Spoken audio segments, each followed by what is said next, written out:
यदि देखा जाए तो दीपावली कार्तिक कृष्ण अमावस्या को मनाई जाती है। कार्तिक कृष्ण अमावस्या यदि देखा जाए तो इस बार 20 और 21 अक्टूबर 2 दिन है। यहाँ पर मैं कहना चाहूंगा कि कार्तिक अमावस्या 20 अक्टूबर को दोपहर 3:45 से शुरू होकर के और 21 अक्टूबर को शाम 5:55 तक है। तो यहाँ पर देखा जाए तो कार्तिक व्यापनी यदि देखा जाए तो अमावस्या यदि देखा जाए प्रदोष व्यापनी और रात्रि व्यापनी जो है अमावस्या वो 20 अक्टूबर को है। वही 21 अक्टूबर को यदि देखा जाए तो कार्तिक अमावस्या 1 घटी से भी ज्यादा नहीं है। तो इस कारण 20 अक्टूबर को दीपावली मनाना ज्यादा उचित है। और ज्यादा यदि देखा जाए तो लक्ष्मी जी रात्रि को विचरण करती हैं उस आधार पर भी, और वो पूरी रात्रि यदि देखा जाए तो वो 20 अक्टूबर की रात्रि है। तो यहाँ पर इस तथ्य के आधार पर भी 20 अक्टूबर को दिवाली मनाना ज्यादा उपयुक्त है।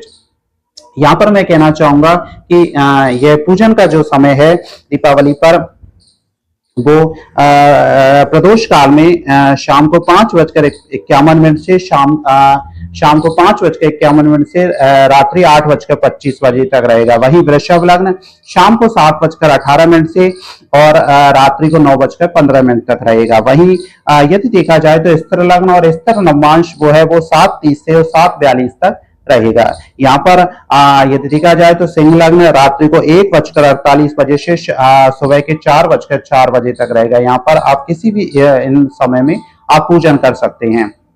यहाँ पर मैं कहना चाहूंगा कि पूजन के लिए यदि आप लक्ष्मी जी और गणेश जी का चित्र स्थापित करें और यदि हो सके तो यदि आपके पास मूर्ति है तो आप उनका भी पूजन कर सकते हैं। यहाँ पर मैं कहना चाहूंगा कि सबसे पहले आप उत्तरमुख होकर के बैठ जाएं और उत्तरमुख होकर के और आप अपने आप को पवित्र कर लें। ओम मैं पवित्र पवित्र सर्वावस्थाओं में याद में इस पुण्य का अक्षर से सूची। उसके पश्चात आप ओम केशवाय नमः, ओम नारायणाय नमः, ओम माधवाय नमः करके आचमन करें और एक चौकी पर लाल वस्त्र बिछा करके और उस पर चावल से अष्टदल कमल बनावें और उसके पश्चात दीपक पूजन करें और उसी दीपक से आप अन्य दीपकों को प्रज्वलित करें जला में। और उसके पश्चात संकल्प करें, क्योंकि बिना संकल्प के कोई भी पूजा अधूरी रहती है। और संकल्प करने के बाद मंगल पाठ और विभिन्न देवी देवता जो भी आपके कुल देवता हैं, जो भी हैं महाकाली, महालक्ष्मी, महासरस्वती का आप स्मरण कीजिए। उसके पश्चात कलश स्थापना करें। कलश में यदि आप देखें तो उसके ऊपर एक कलावा लपेट दें और जल में विभिन्न नदियों का स्मरण करते हुए आप उसमें सिक्का डाल दें और एक पुष्प उसमें अर्पित करें।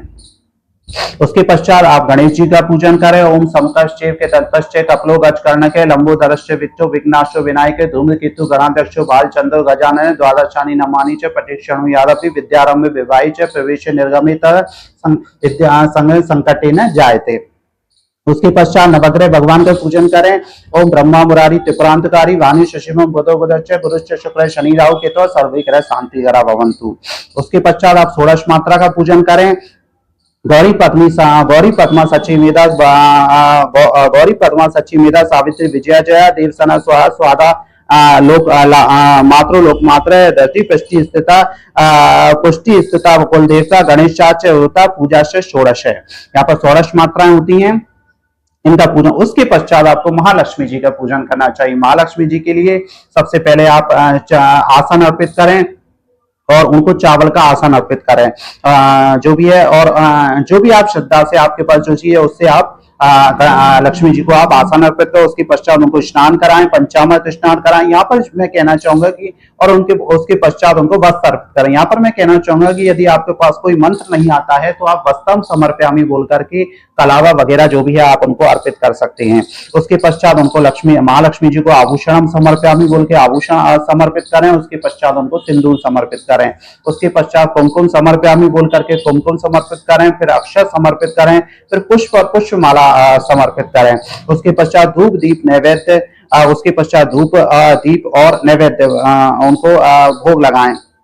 यहाँ पर ऋतु फल अर्पित करें और ऋतु फल में जो भी आप केला सेब जो भी है आप चढ़ा सकते हैं। उसके पश्चात उनको तांबूल यानी कि पान अर्पित करें। उसके बाद दक्षिणा अर्पित करें और आरती करें और उसके पश्चात लक्ष्मी जी से क्षमा प्रार्थना करें पूजन में यदि कोई आपकी त्रुटि रह गई हो। यहाँ पर मैं कहना चाहूंगा कि यहाँ पर जो है महालक्ष्मी का उसके पश्चात आप वही कातों का पूजन कर सकते हैं।